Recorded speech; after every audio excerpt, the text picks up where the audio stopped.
So when I was much younger, like 5 or 6 years old, I had this interesting idea about Christmas Eve.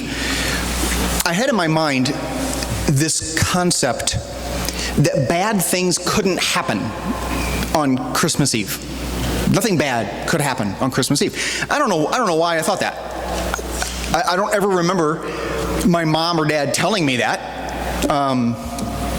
Might have been my brother messing with me. Sounds like something that he would say. No, I'm just kidding. But I really did have this concept that this was a perfect night. That nothing bad could happen this night. Criminals were somehow subdued. Natural disasters were stilled. Everybody was happy and content and peaceful. Everything was quiet on this night. I'm thinking maybe that was my 6-year-old way of dealing with the scariness of life. Nothing bad could happen on this night. This was a night of peace, a night of joy, a night of love. But of course, bad things do still happen on this night, right? People still die. Criminals don't stop on this night. Natural disasters don't wait until the next day. But you know what? Listen, in spite of my childlike innocence, I did have one thing right. This is a night of peace. This is a night of joy. This is a night of love. This is a night when we are given the ability and the gift to deal with the scariness of life. But it just didn't happen in the way that I thought. The answer is not the absence of crime. The answer is in the baby that's born on this night. Have you guys ever talked to somebody about an issue that they were going through? And then all of a sudden it hit you that they totally misunderstood the real problem? Has that ever happened to you? I remember getting this call one time from this guy, and he was flipping out that his car died on him. And he was stranded and didn't know what to do, and so I went out to where he was.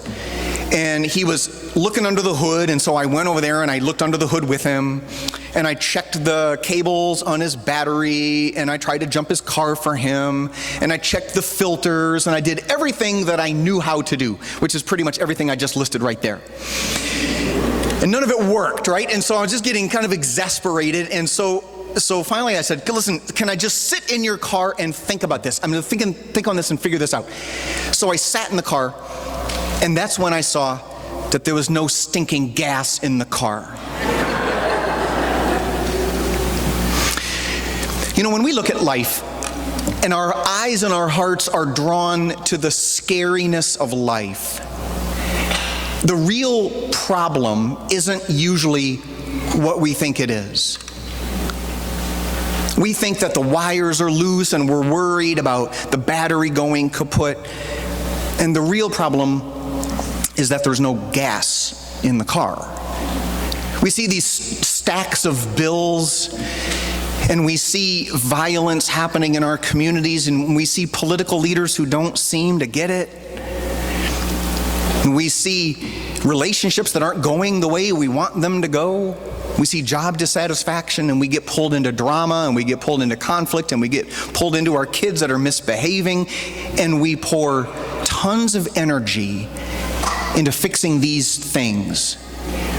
And we wish that these things could just get better so that life wouldn't be so scary. And so this is the night when God actually answered that request. But he didn't do it by solving all these outside problems. What he did is he solved the problem of your identity. This is something that we've been talking about in church for the last month, the issue of identity. Who am I? Who am I? Who is he? Who is he to me? And why does that matter? Well, you know what? It turns out that it matters a lot. It matters a lot, because when I find that the scariness of life is pressing in on me, it's because I have let the outside circumstances affect my sense of purpose. When I get wrapped up in finances or my job or relationships that are going all wonky, it feels like I'm losing a sense of control. And when I hear these reports of violence and my health declines and family members aren't getting along with each other, it feels like that control is slipping away, and it makes me question my role, my place, my value, my purpose. And the problem is, all these things are on the outside, and instead I ought to be looking on the inside. In the Bible, in the book of Galatians, it says this: "But when the right time came, God sent his Son, born of a woman, subject to the law. God sent him to buy freedom for us who were slaves to the law, so that he could adopt us as his very own children. And because we are his children, God has sent the Spirit of his Son into our hearts, prompting us to call out, 'Abba, Father.' Now you are no longer a slave, but God's own child. And since you are his child, God has made you his heir." As the world was looking for a solution to the problems of life, outside problems, God sent his Son to address a problem of identity.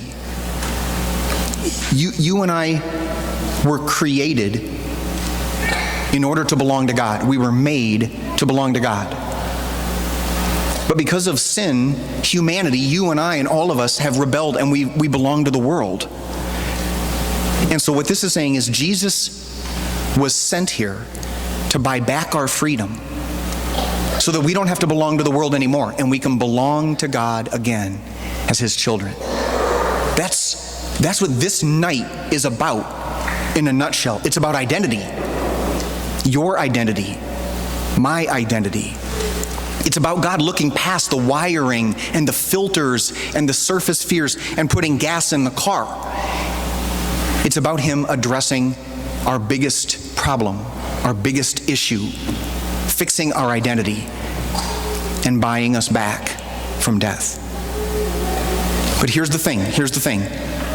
What happened on this night doesn't solve most of the immediately noticeable problems. Jesus' birth doesn't stop bad guys from stealing from you. His birth doesn't stop people from getting sick. It doesn't automatically turn jerks into nice people. What it does, what his presence does, is it changes you. His presence changes you. And as you walk with him, and as you explore his presence, as you begin to develop a sense of trust in him, all of these other things begin to lose their hold on you. They're still there most of the time, though some of them get solved, but they lose their scariness because now your identity is where it should be. Your purpose has been restored. You are who you were made to be. Christmas is about celebrating God's answer to our biggest problem, even when we didn't know it was our biggest problem. As we light our candles tonight, I want you to take a moment and focus not on the problems in your life, not on the issues in your life, but on who he is and who he has made you to be. Almighty God can fix any problem. He can fix any problem that there is. There's nothing too hard for him. But if he fixes all the problems, and he pays your bills, and he fixes your relationships, but you still stay enslaved to the world, nothing permanently happens. Tonight, let God fix the big problem, the real issue. Tonight, let him bring light into your life. Tonight, become his child. I'm going to invite my helpers to come up, and we're going to share the light of the Christ candle with you. You're going to share it with each other down the rows. When everybody has their light together, then we're going to sing. I'm going to give them their lights, and then I'll give you some instructions.